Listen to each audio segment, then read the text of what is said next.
Hi, it is Lisa Jacobs, and today I am so excited because I have my friend Kerry Burki on the call, and she's the editor of Handmade Success. Now, while Kerry and I have been working off, through email and offline for a long time, this is the first time we're ever meeting face to face and getting to talk real time. So we're both, just getting situated. And the reason that I have Kerry on the call today is because she has a creative business planning and yoga workshop coming up in Portland, Oregon.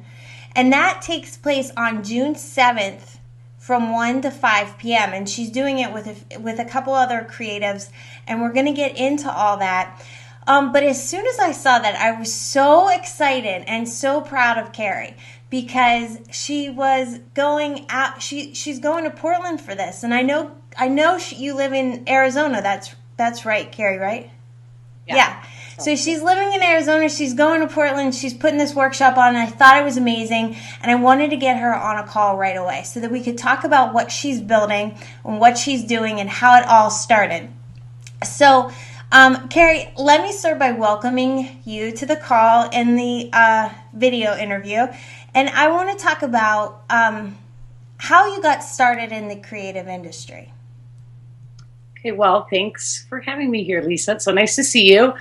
About 10 years ago, I got a job at a company called Waste Not Paper, and that's the wholesale side of the Paper Source. If you're familiar with their stationery stores, they're all over the country now, and they're online. And I started out customer service there, and then I kind of worked my way up. I started working with, directly with stationery designers, small business owners and sales reps. And then I started to be able to go to the stationery show in New York, and then gift shows in San Francisco, and I loved it. It was like a really exciting, wonderful, colorful world that I really wanted to be a part of. And so I went from there, and then I got pregnant with my first son, and I moved to a smaller company called Green Paper Company, which was an environmentally friendly paper company. And I was there for about a year, and then they moved, and it was kind of funny timing. And then after that is when I met Jordan, who wrote the Etsy kit and started the Handmade Success website. And then I started working for her, and she wanted to start a blog, and we're about 3 years later, and that blog's been going ever since. And so that's kind of what I do part-time. That is really cool. And when you say you met Jordan, was that online or was that in person? Online. It was funny. I actually started following her on Facebook because I liked how her logo looked.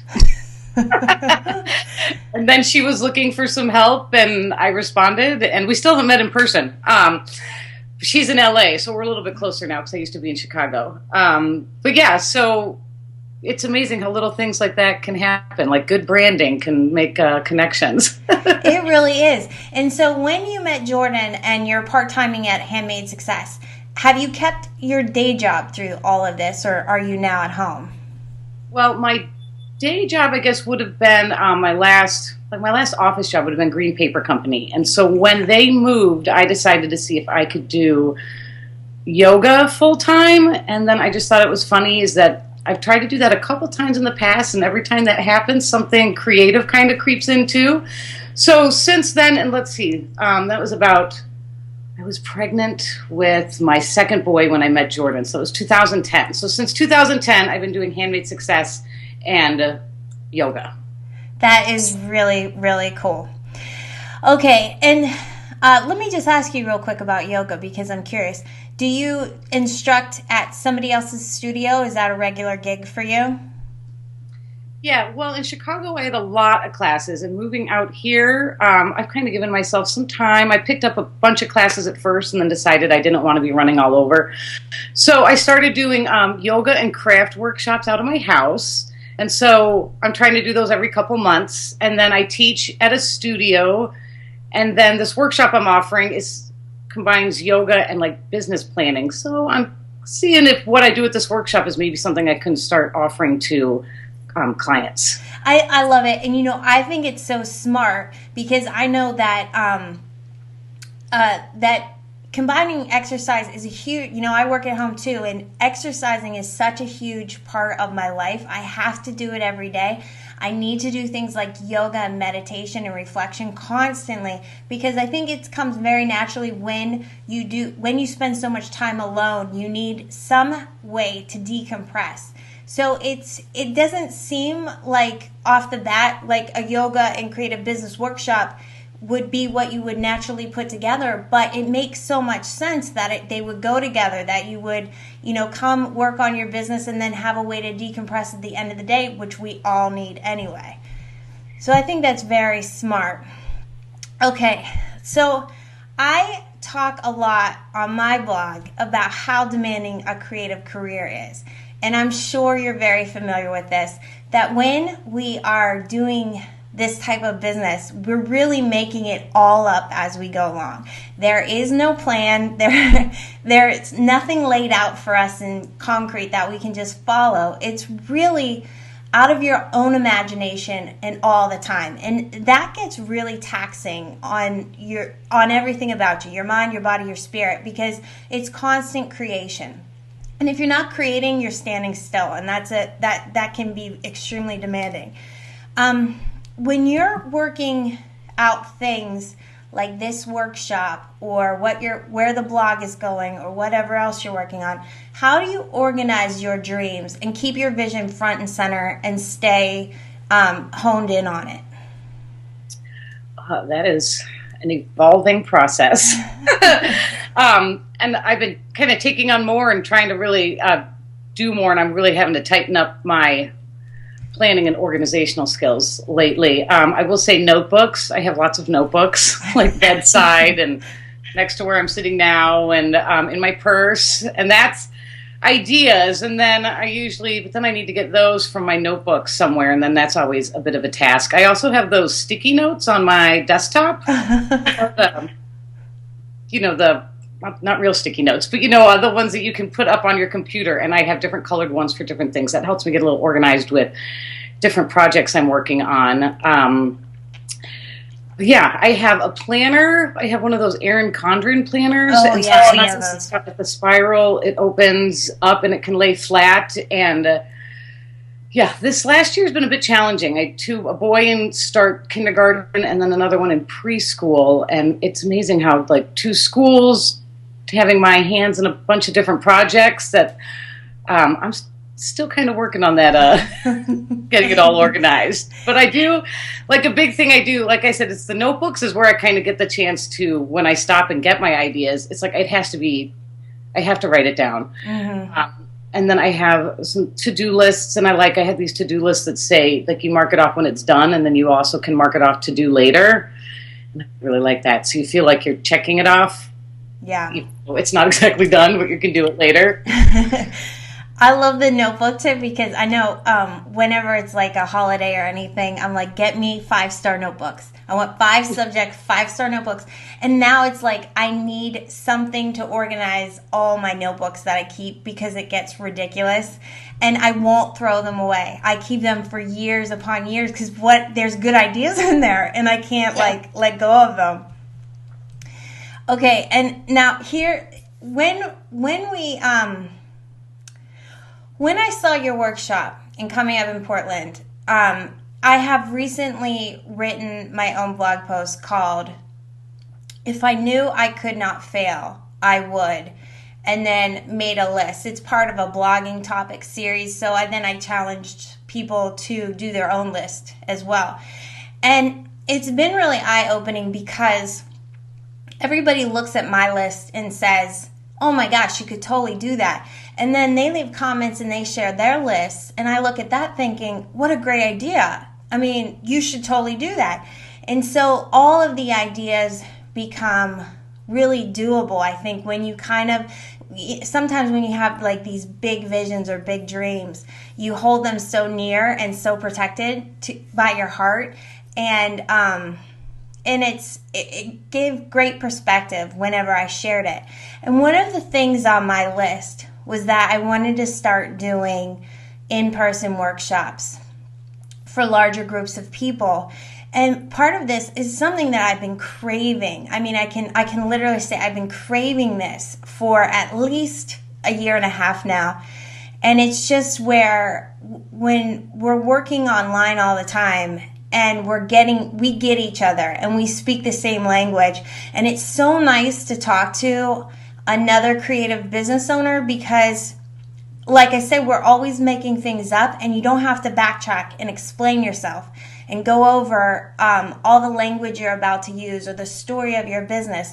Like when we're talking to each other, we get it. And when you talk to, a group of creative business owners, there's something so refreshing and lovely about just getting there and getting each other from the get-go. So you have this workshop. Again, I'm going to post all around this that it's happening on June 7th from 1 to 5 p.m. in Portland, Oregon, and I'll link to it and give all the details that if you have any way to get there, that people are able to come and get that connection. But as soon as I heard that you were doing that, Kerry, I wanted to have a conversation with you immediately because it's one of my big dreams and you're doing it. And that's what generated the idea for this call, because I figured if it was information I needed, there's probably other people out there needing it. So I am so curious. Let me start with let me ask you, where should we start? You tell me how this workshop came to light and, what were the beginning movements that started it?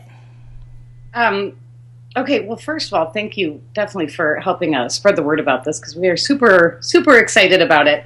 Well, it's funny because it's a bit twofold. It's like I am online a lot, with the blog and so making connections like that. So Jena Coray, who, used to be the Miss Modish, and she wrote the pitch kit that she has, and then Bettie Newell, she's a business lawyer and also a photographer. They're both in Portland.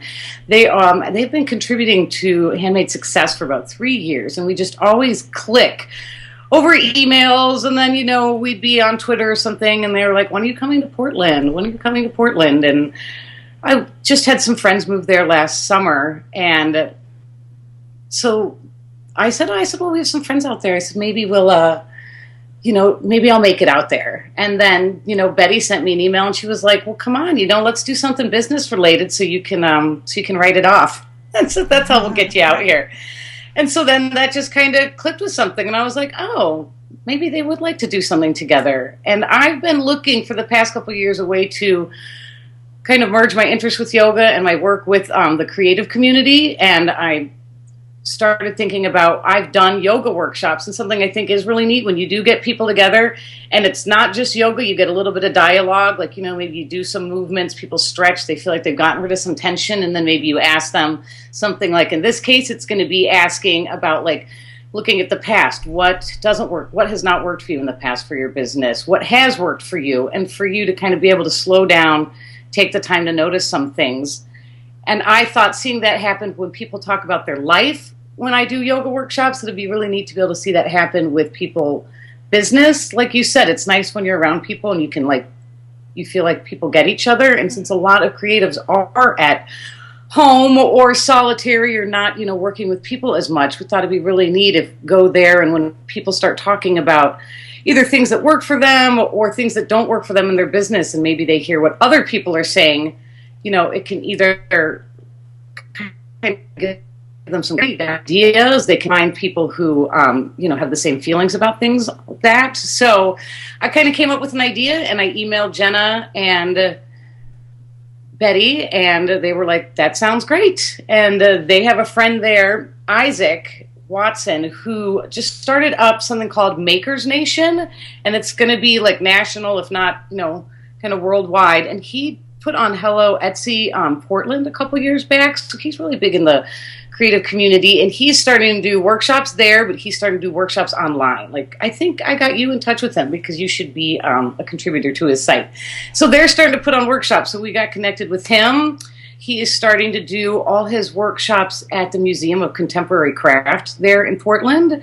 So that is going to be where it is held, which is just such a perfect space and idea, and I'm so excited that he got that space, and we're going to be one of the fees, kind of co-sponsoring, and it's been really nice. Another thing that's helped with it, I think, like working with people, like I kind of take care of everybody else's stuff, or things that are paying you right then, and then your kind of ideas and fun things kind of go to the back burner. And it's been really nice to work with Jena and Bettie, because we email each other, or we've been doing Google Hangouts to talk and share ideas, and then we say that we're going to do A, B, and C by the next time we talk to each other. And it's been really nice to have some accountability, and it's really kind of helped us crank out the material for it, and get excited, and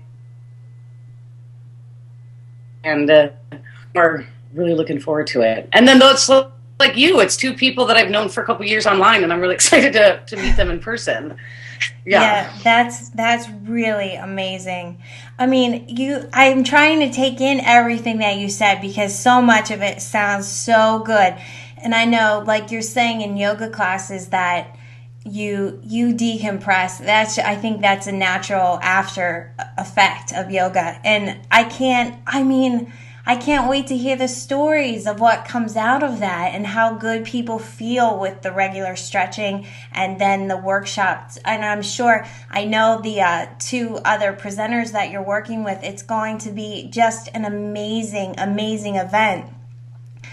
I wish you the best of luck, and I am so excited about it. Again, I'm going to be posting it everywhere. I hope people get to Portland, and I hope it fills up, and I hope it leads you into many, many more of these events, because I think it's brilliant, and good luck with everything. Oh, thanks so much, Lisa. This is really wonderful, and hopefully we'll be doing something like this in the future. I'd love to. Thanks so much for taking the time for this call. Thank you. All right.